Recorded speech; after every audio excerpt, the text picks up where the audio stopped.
pada saat dan ketika ini. Yang tahu kata dia nak meninggal bila? Angkat tangan. Saya nak bagi RM2. Kan? Semua tak tahu bila kita akan balik bertemu dengan Allah Subhanahu wa taala. Yang pastinya semua kita akan merasai mati. Firman Allah Subhanahu wa taala, kullu nafsin dha'iqatul maut. Setiap yang hidup pasti akan merasai mati. Dan sakit yang paling sakit kata ulama ialah sakitnya mati sakaratul maut. Sehingga kan kata ulama sakitnya sakaratul maut. Esok ni kita dah mati dah beribu-ribu tahun dah.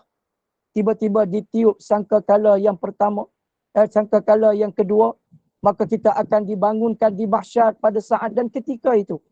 Dan pada waktu itu kata ulama, kita akan rasa sakitnya sakaratul maut seperti mana semalam saja kita baru meninggal dunia. Allahu akbar. Nauzubillahi min zalik. Ni sakitnya sakaratul maut. Apa maksud sakaratul maut? Sakarat maksud dia mabuk. Sakarat tu apa dia? Mabuk. Al-maut mati. Bila sebut sakaratul maut, maknanya itulah dia sakitnya mabuk nak mati. Allahu akbar. Nauzubillahi min zalik. Sebab tu beruntunglah bagi orang yang bersiap sedia untuk menghadapi kematian. Sebab itu ulama selalu duk peringat kepada kita. Apakah peringatan ulama kepada kita? Ulama kata bila kamu sampai umur 40, kata ulama, kamu kena banyak ingat kepada mati. Dan bila kamu sampai umur 50, kata ulama, cek balik amalan apa yang belum lagi kita buat. Kita kena start buat dah daripada sekarang. Dan apabila kata ulama, bila sampai saja umur 60, kata ulama, jangan kamu dilalaikan oleh dunia kerana kematian boleh datang bila-bila masa sahaja. Allahu akbar. Tahniahlah ibu ayah sekalian yang boleh menghadirkan diri dalam majlis ilmu pada malam ni. Kita baca pula Quran, baca pula surah Yasin. Surah Yasin merupakan hati Al-Quran. Allahu akbar. Esok surah-surah inilah, Al-Quran inilah yang akan menjadi saksi di hadapan Allah Subhanahu wa taala bahawa kita hidup atas dunia, kita duk baca Quran, kita duk ikut Quran, subhanallah. Hadirin hadirat ibu ayah rahmati Allah sekalian. Sebab tu kalau kita perasan dalam surah Yasin ada satu ayat. Ayat dia, A'udzu billahi minasyaitonir rajim. اليوم نختم على أفواههم وتكلمنا أيديهم وتشهد أرجلهم بما كانوا يكسبون. صدق الله العظيم. Allah Subhanahu wa taala berfirman, Al-yawma nakhtimu ala afwahihim. Pada hari itu kata Allah, yakni pada hari akhirat, maka akan dikunci mulut-mulut kita, kata Allah. Allahu akbar. Nah, kita duk baca Yasin, kadang-kadang kita tak baca pun makna dia. Kita tak menghayati apa yang Allah Ta'ala sebut dalam Al-Quran. Maknanya esok di hari akhirat mulut kita akan dikunci oleh Allah Subhanahu wa taala. Bagi orang yang beriman kepada Allah, apabila dibaca saja ayat ini, nescaya akan menggigil tubuhnya. Allahu akbar. Menggigil tubuhnya pada saat dan ketika itu. Kerana Allah Ta'ala sebut pada hari itu, yakni pada hari akhirat, akan dikunci mulut-mulut manusia.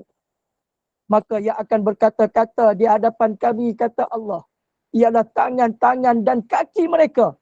Ya Allah, tangan-tangan dan kaki kita esok semuanya akan menjadi saksi di hadapan Allah Subhanahu wa taala. Allahu akbar. Dan inilah kata Allah, amalan inilah esok yang akan menjadi saksi di hadapan Allah. Dan pada waktu itu yang akan bercakap di hadapan Allah ialah mata kita. Maka mata kita pada waktu itu tidak akan lagi menipu Allah Subhanahu wa taala. Mata akan bagi tahu kepada Allah, ya Allah, aku ni tiap-tiap malam baca surah Yasin, ya Allah. Maka jangan kau seksa manusia ini, ya Allah. Telinga pula bagi tahu, ya Allah, aku ni selalu dengar nasihat, ya Allah. Seperti mana yang engkau firmankan di dalam surah Al-A'la. A'udzu billahi minasyaitonir rajim. Fadzakir in nafa'ati dzikra. Sayadzakkaru man yakhsha. Wa yatajannabuha al-ashqa. Fadzakir in nafa'ati dzikra. Maka berilah peringatan, kata Allah, kerana peringatan itu amat berguna kepada orang yang mahu mendengar peringatan. Sayadzakkaru man yakhsha.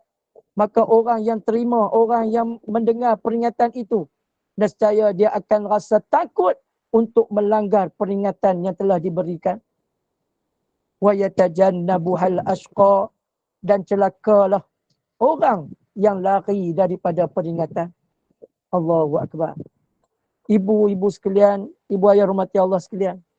Sebab tu kita duduk atas dunia ni, dengarlah. Dengarlah nasihat. Sebab itu agama itu, kata Nabi, ad-dinun nasihah. Agama tu nasihat, menasihati. Allahu Akbar. Sebab tu orang yang ada agama, dia akan tegur kawan-kawannya. Ya, dia akan tegur kawan-kawannya. Sebab dia tahu dah agama itu nasihat menasihati. Dan orang yang kena tegur jangan sentak. Bahkan bersyukur kepada Allah. Ya Allah, terima kasih ya Allah sebab jentik hati aku hari ini ya Allah. Allahu Akbar. Nah, sebab apa? Sebab tanda Allah Ta'ala sayang kepada kita. Sebab itu kata ulama, di antara tanda-tanda orang yang Allah Ta'ala benci. Apa dia tanda dia? Iaitulah dia malas nak buat amal ibadat. Orang yang malas nak buat amal ibadat ni tanda-tanda Allah Ta'ala benci.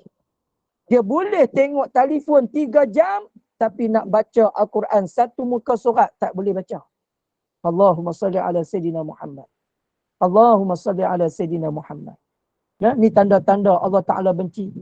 Dia nak semayang 5 waktu pun tak larat. Dia nak semayang sunat malas. Dia nak bangun tengah malam malas. Allahu Akbar. Setengah orang dia bangga. Dia bangga pasal apa? Dia kata aku ni walaupun buat maksiat banyak, tetapi aku ni rezeki melimpah ruah. Oh, dia duk rasa aku tu. Aku ni rezeki melimpah ruah. Macam ada seorang ulama, ada seorang pemuda menjumpa seorang ulama. Dia kata ni, Tuan Syekh, aku ni walaupun aku ni seorang yang semayang tak berapa cukup, semayang pun tak berapa bagus, buat amal ibadat pun tak berapa bagus, tapi dia kata harta aku melimpah ruah. Lalu Tuan Syekh ni tanya dia, adakah kamu boleh bangun pada tengah malam? Allahu Akbar. Bila dia kena tanya saja soalan tu, terdiam dia. Dia kata, tak, aku tak pernah bangun tengah malam.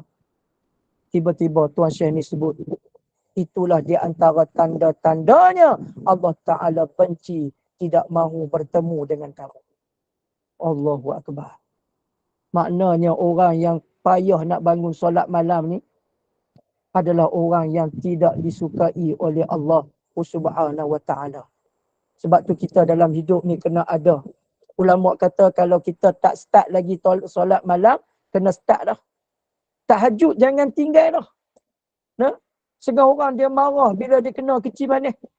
Dia kata kena kecil manis, dia kerja kena mangkit kencing tengah malam. Kan? Padahal Allah Ta'ala gerak dia tu untuk bangun tengah malam. Pasal apa? Pasal muda-muda dulu tak pernah solat tahajud. Jadi Allah Ta'ala takdirkan dia dengan penyakit kecil manis. Mudah-mudahan dia boleh bangun tengah malam mangkit kencing. Kemudian ambil ayat semayang, buat solat sunat tahajud. Allahu Akbar. Rupanya tak gaduh kunci jam dah. Allah Ta'ala sendiri yang gerak dia. Allahu Akbar. Sebab tu orang yang ada ilmu, dia akan tengok, oh Allah Ta'ala sayang pada aku rupanya. Rupa-rupanya kelebihan solat sunat tahajud ni, iaitulah siapa yang semayang sunat tahajud tiap-tiap malam, maka esok di hari akhirat, dia akan mendapat buku catatan amalan dengan tangan sebelah kanan. Ada tangan sebelah kanan. Hadirin, hadirat ibu ayah rahmati Allah sekalian. Tajuk yang saya berikan pada malam ni, tazkirah dia apa dia? Tazkirah dia ialah persiapan sebelum pergi tak kembali. Tu dia. Opah kata kat saya, dia kata tu dia ustaz tajuk. Kan tajuk punya ganas kan. Persiapan sebelum pergi tak kembali. Maknanya bila kita balik bertemu dengan Allah.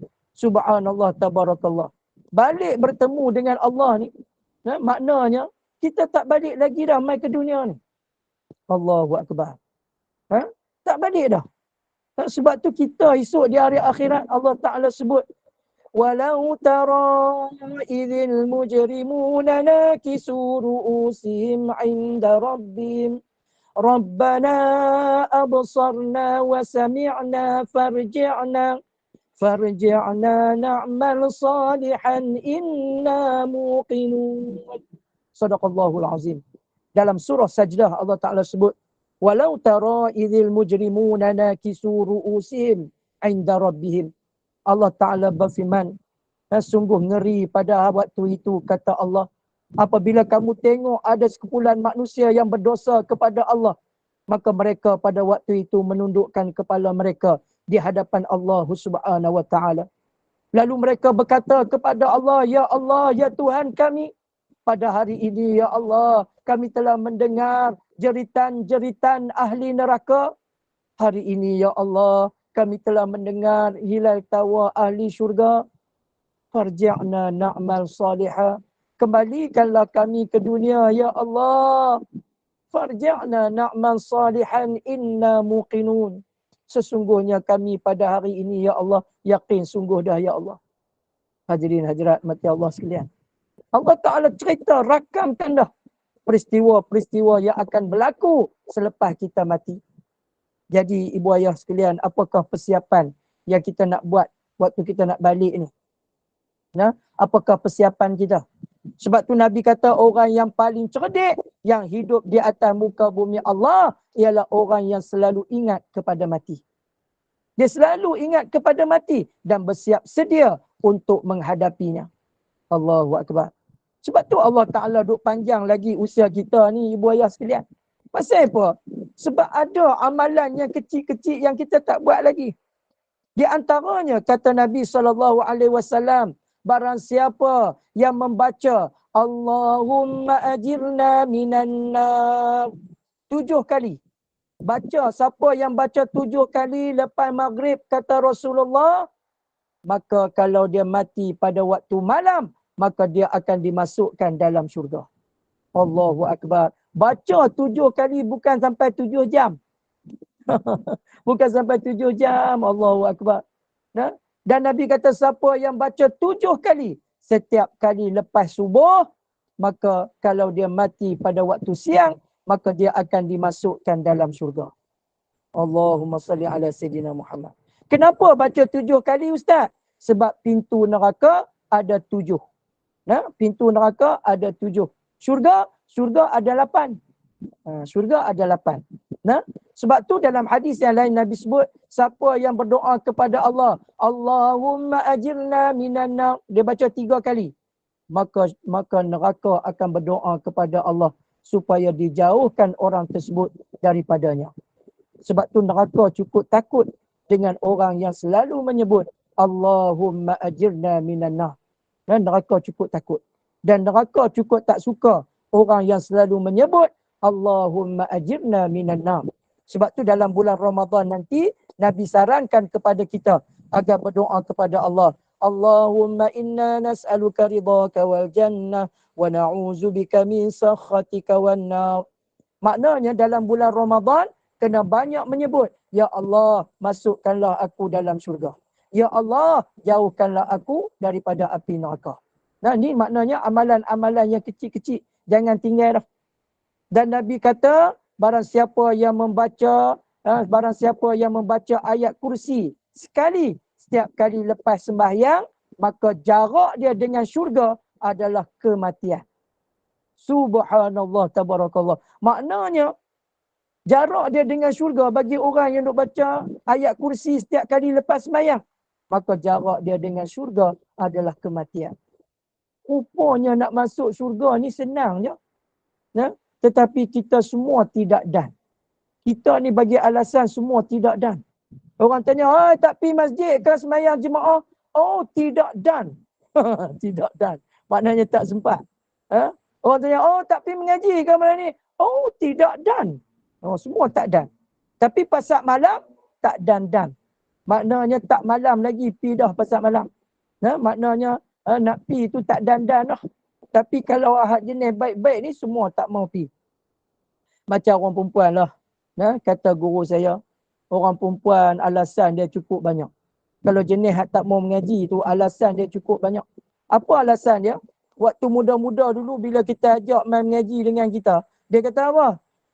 Nak pi macam mana, duk mengasuh anak. Kan? Bila mai tua, ajak pi mengaji, alasan juga. Dia kata nak pi mengaji macam mana, duk mengasuh cucu. Mengasuh cucu pula dah. Yang kita heran, bila dengar anak-anak cucu dia nak pi farm fair, dia nak ikut juga. Duk teriak balik pintu, duk menangis balik pintu. Cucu tanya, awak nenek kenapa menangis? Apa ni, kamu ni nak pi mana ni? Hampa semua nak pi mana ni? Kami nak pi farm fair. Seronok nak pi farm fair. Awak tu, kenapa tu? Kenapa nenek? Nenek pun teringin nak pi juga. Boleh tak bagi tahu kat ayah kata nenek nak pi sama? Kemudian cucu pun pi bagi tahu kat ayah dia. Kata, ayah, kata awak, ni nenek pun nak ikut juga ni, macam mana ayah? Ayah kata, pi bagi tahu kat nenek, kata kereta kita kecil. Jadi nenek nak duduk tang mana? Nak duduk tang mana? Nak duduk tempat mana? Tak celus. Tak celui. Orang kata tak celui, tak muat. Kan? Lalu cucu pun pi habaq kat nenek. Nenek, ayah bagi tahu kereta tak celui nak masuk, tak celui sebab kereta ni padat. Kereta kita kecil je. Jadi ayah kata pi lain kali lah. Kan? Lepas tu nenek kata, ni pi bagi tahu kat ayah, kata nenek duduk dalam bonet pun tak apa. Kan? Sanggup duduk dalam bonet, nak pi mana? Nak pi farm fair. Tapi dengan majlis ilmu, subhanallah tabarakallah, majlis ilmu tak mau mai, Allahu akbar. Sebab itu hidayah milik Allah. Kita doa je, mudah-mudahan Allah Ta'ala bagi hidayah kepada ahli keluarga kita dan rakan-rakan kita. Hadirin hadirat mati Allah, yang mati Allah sekalian. Ya betul, bukan semua perempuan macam tu. Tu saya kata, kan, di kalangan kebanyakan. Bukan perempuan semua macam tu. Saya bagi, orang kata apa, bagi analogi. Kan? Sebab ada manusia macam tu, akhlak dia. Nak main mengaji ni cukup lihat. Tapi kalau nak pi hala belah seronok tu cukup ramai. Hak ni yang kita sedih. Kita takut. Sebab akhir zaman ni ramai orang yang suka dengan benda-benda yang melalaikan. Sebab itu kita untung. Mudah-mudahan Allah Ta'ala bagi hidayah kita, istiqamah kepada kita agar kita balik bertemu dengan Allah dalam keadaan Allah Ta'ala redha kepada kita. Apa dia persiapan untuk kita balik bertemu dengan Allah? Yang pertama, kena banyak bertaubat kepada Allah. Banyakkan bertaubat kepada Allah. Ya, saya orang Kedah. Kedah pure. Allahumma salli ala Sayyidina Muhammad. Banyakkan bertaubat kepada Allah. Sebelum nak tidur, kalau boleh buat apa? Kalau boleh banyakkan semayang sunat, taubat. Memang laki memang cukup suka lah jenis-jenis tu. Cukup suka dengan benda-benda yang melalaikan. Allahumma salli ala Sayyidina Muhammad. Hadirin hadirat mati Allah sekalian. Sebab itu kena banyak bertaubat kepada Allah. Dalam bulan Ramadan kata Rasulullah, banyakkan zikir menyebut astaghfirullah. Astaghfirullah. Astaghfirullah, astaghfirullah, astaghfirullah, astaghfirullah. Kalau boleh sebelum semayang sunat taubat, istighfar dulu 100. Istighfar dulu 100.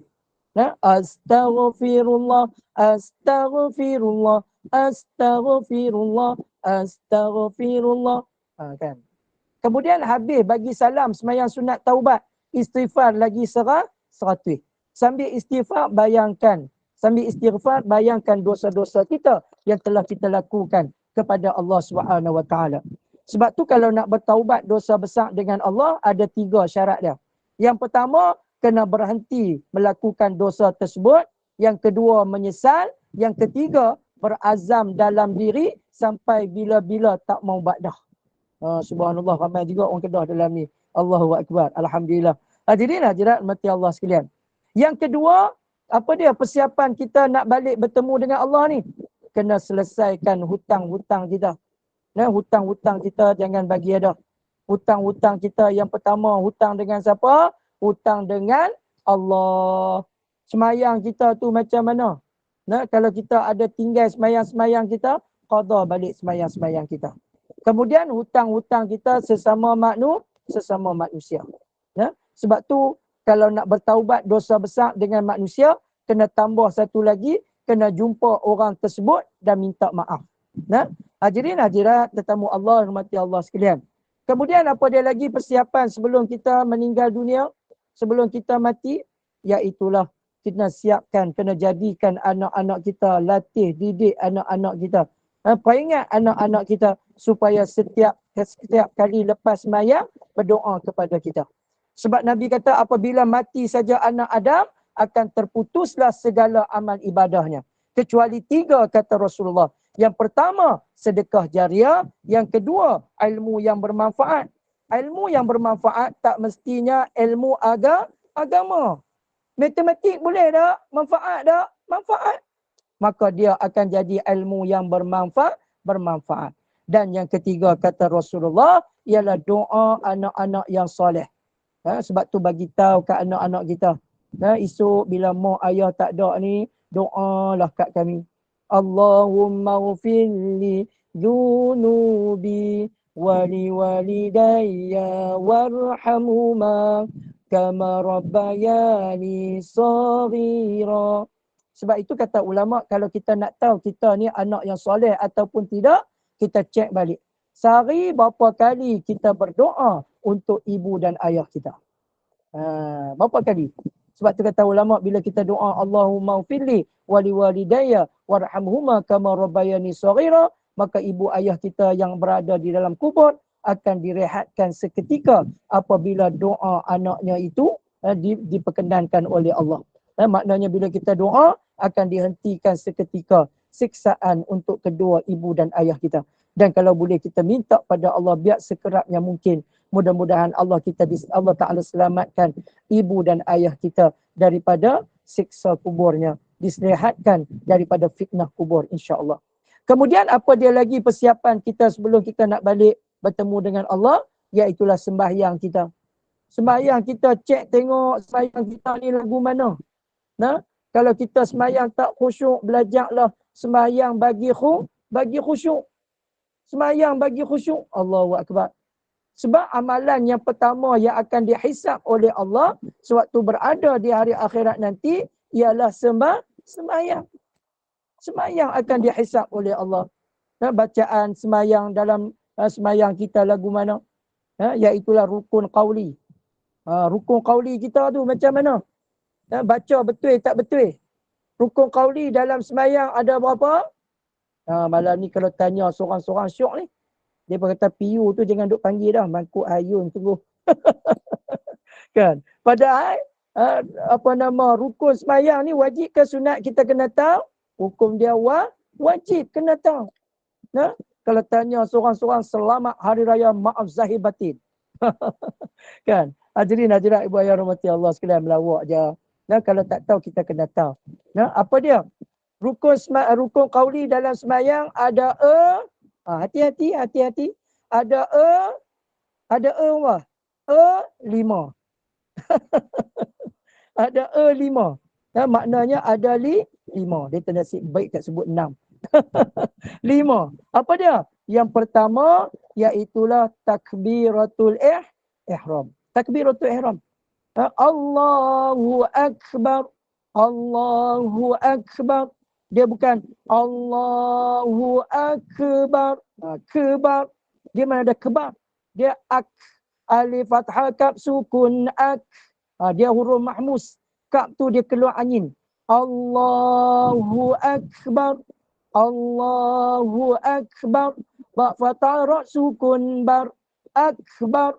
Tu yang betul. Yang kedua kena baca bagi betul, iaitulah membaca suratul Fatihah.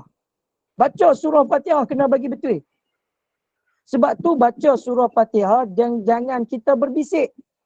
Kalau baca surah Fatihah secara berbisik, agak-agak lari dak makhraj huruf, lari. Contoh dia baca surah Fatihah.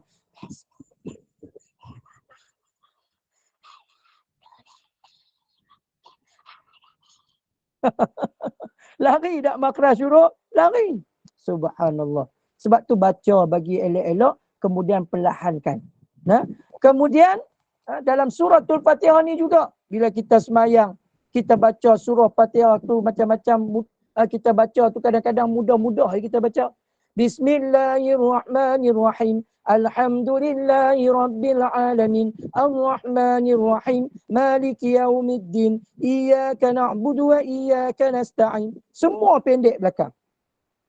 Padahal di hujung tu adalah hukum dia adalah mad arid lisukun. Bismillahirrahmanirrahim. Him belakang tu hukum dia mad arid lisukun. Paling pendek berapa harakat? 2 harakat. Pertengahan 4 harakat. Yang paling panjang sekali 6 harakat. Tapi kita baca Bismillahirrahmanirrahim. Alhamdulillahi Rabbil Alamin. Ar-Rahmanir-Rahim. Maliki Yaumiddin. Iyyaka na'budu wa iyyaka nasta'in. Ihdinas siratal mustaqim. Semua pendek belakang. Allahu Akbar. Berapa ramai orang yang semayang tapi semayangnya tak diterima oleh Allah. Pasal apa? Sebab semayang dia buat dalam keadaan tidak ada ilmu. Allahu Akbar. Subhanallah. Tabarakallah. Sebab tu kena belajar. Kemudian yang ketiga, kena baca bagi betul dalam semayang. Membaca tahiyat akhir. Baca tahiyat akhir kena baca bagi betul. Yang keempat, kena baca bagi betul dalam tahiyat akhir ialah selawat ke atas Nabi dalam tahiyat akhir. Kita selalu selawat Allahumma salli ala Muhammad. Oh, tu dia. Kita perbetul malam ni. Macam mana ustaz nak sebut? Allahumma salli ala Muhammad. Mim yang bersyaddah. Bila mim yang bersyaddah, hukum dia wajibal ghunnah. Apa maksud wajibal ghunnah? Dia kena ada dengung. Ada berapa huruf wajibal ghunnah? Ada 2. Nun dan mim yang bersyaddah. Innal ladzina amanu wa 'amilus shalihat. Innallaha wa malaikatahu yusalluna 'alan nabi.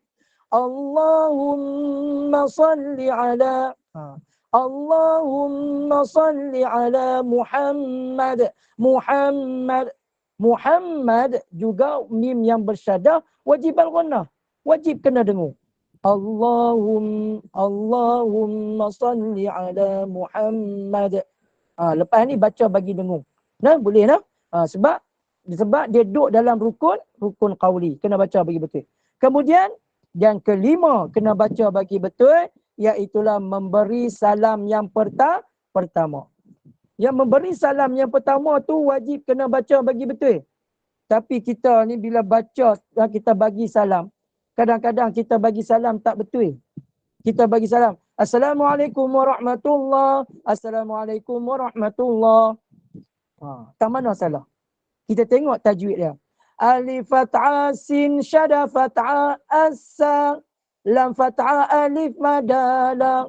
Lam fathah alif mada, hukum dia mad asli. Macam mana nak kenal mad asli? Alif baris mati sebelum alif baris fathah. Maka dia kena baca berapa harakat? 2 harakat. 2 harakat kena baca. Contoh dia, Assalamualaikum warahmatullahi. Assalamualaikum warahmatullahi. Stang la tu 2 harakat. Assalamualaikum, la tu 2 harakat. Sebab tu kalau kita pergi rumah orang bagi salam tak betul, dapat pahala tak? Tak dapat. Kita pergi rumah orang bagi salam, Assalamualaikum, Assalamualaikum. Kan? Ada orang bagi salam, Assalamualaikum, Assalamualaikum. Kan? Ada orang bagi salam, Assalamualaikum, bunyi selkom tu. Jenis bagi salam selkom tu, jawab dia, Maxis. Kan? Kau tu tanya, kenapa tak jawab salam saya? Bagi tahu. Tempat kami ni selkom line ada 2 buah ya. Maxis banyak. Kan? Bagi salam bagi betul. Sebab tu kata guru saya Syekh Abdul Razak Al-Misri. Dia orang Mesir, dia kahwin dengan warna 9. Dalam TV 9 dulu dia selalu keluar. bagi tazkirah dalam TV9. Syekh Abdul Razak Al-Misri. Dia kata orang Melayu, perempuan ni kalau bagi salam Allahu Akbar, punya sedap. Tapi tak betul. Macam mana mereka bagi salam? Orang perempuan kita, bila bagi salam. Assalamualaikum. Kan? Assalamualaikum. Oh, Assalamualaikum. Atau oh pula tengah. Tengok. Kan? Kum belakang pendek ke panjang? Pendek ke panjang? Pendek je. Assalamualaikum. Kan? Tapi kita ni nak bagi sedap. Assalamualaikum. Kan? Subhanallah, tabarakallah. Dan Nabi ajak kita bila bagi salam kat 3 kali, kalau tuan rumah tak jawab, kita kena buat apa? Baramim bawausin. Kan? Balik lah. Kan? Baramim bawausin. Balik lah. Tapi kita balik lah. Kita tak balik. Kita tak balik. Kita duduk puasa, pergi duduk kunah tingkat rumah dia. Yang tuan rumah tak mau jumpa dengan kita. Duduk menerak wakatim. Masalah apa? Dia kata ni mai bukan darjah lain. Raja kata kau orang. Kan? Lepas tu balik tak? Tak balik. Pergi ikut belakang pula pintu dapur. Pergi duduk hingguk pintu dapur. Gunggang. Yang tuan rumah duduk menerak wakatim dah. Dia kata tak balik lagi mangkuk ni. Kan? Hadirin hadirat ibu ayah rahmati Allah sekalian. Itulah kita ni. Nabi kata kalau pergi rumah orang, bagi salam kat 3 kali tak jawab, buat apa? Baramim bawausin. Balik lah. Baramim bawausin. Maksud dia, balik. Hak tu yang betulnya. Hadirin hadirat rahmati Allah sekalian. Apa lagi persiapan yang kita perlu buat sebelum kita kembali bertemu dengan Allah? Iaitulah memperbanyakkan sedekah kita. Banyakkan sedekah jariah. Sebab hak ni lah esok nak tolong kita ni. Beli tanah-tanah wakaf. Kalau kita nak tolong mak ayah kita, beli tanah wakaf. InsyaAllah, pahala tersebut akan mengalir kepada ibu dan ayah kita. Sampailah berlakunya kiamat. Kemudian, apa lagi yang perlu kita buat untuk kita nak selamatkan kita ni? Waktu kita, selepas kita balik bertemu dengan Allah. Iaitulah menuntut ilmu yang bermanfaat. Maknanya dapat ilmu, kita beramal dengan ilmu. Ilmu yang macam mana? Ilmu yang bermanfaat. Yang tolong kita. Yang boleh tolong kita. Jangan ada ilmu tapi tak beramal pula dah. Sebab yang nak duduk dengan kita esok, yang nak tolong kita, ialah amalan. Tahu dah, belajar dah, tahu dah kata bagusnya solat tahajud. Tapi tak buat juga. Maknanya ilmu dia tak memberi manfaat pada diri dia. Tak boleh tolong dia. Sebab yang nak tolong dia esok di hari akhirat, ialah amal ibadah kita. Hadirin hadirat mati Allah sekalian. Dan yang terakhir sekali, persiapan kita sebelum kita balik bertemu dengan Allah, iaitulah biasakan diri dengan meminta maaf kepada orang yang pernah kita lakukan kesalahan kepada mereka. Cari balik kawan-kawan kita yang lama-lama tu, yang kita bergaduh dengan mereka. Minta ampun, minta maaf kepada mereka. Mudah-mudahan kita balik bertemu dengan Allah dalam keadaan Allah Ta'ala redha kepada kita dan kita redha kepada Allah Subhanahu Wa Ta'ala. Sebab itu dalam satu lagu nasyid kumpulan Rabbani, dia kata apa? Setiap insan pasti merasa saat perpisahan terakhir, dunia yang fana akan ditinggalkan, hanya amalan yang dibawa. Sekujur tubuh kan terbaring sekujur tubuh sejuk waktu tu, tak boleh buat apa dah. Yang nak balik bertemu dengan Allah, yang kita nak bawa balik bertemu dengan Allah, ialah amal ibadah kita. Mudah-mudahan dengan sedikit tazkirah yang saya sampaikan pada malam ini dapat memberi manfaat untuk diri saya dan kita semua insya-Allah. A'udzubillahi minasyaitonirrajim.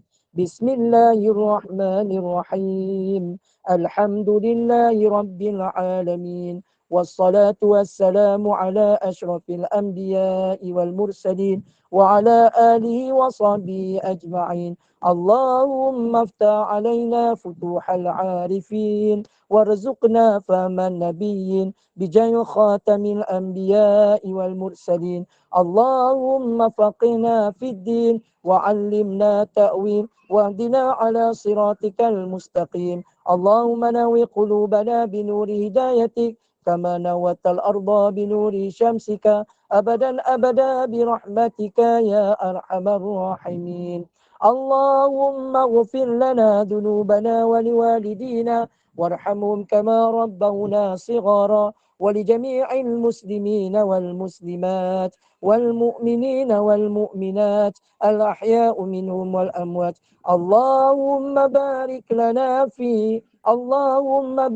لنا في شعبان، وبلغنا رمضان، وبلغنا ليلة القدر. ربنا آتنا في الدنيا حسنة وفي الآخرة حسنة وقنا عذاب النار. وصلى الله على سيدنا محمد وعلى آله وصحبه أجمعين، والحمد لله رب العالمين.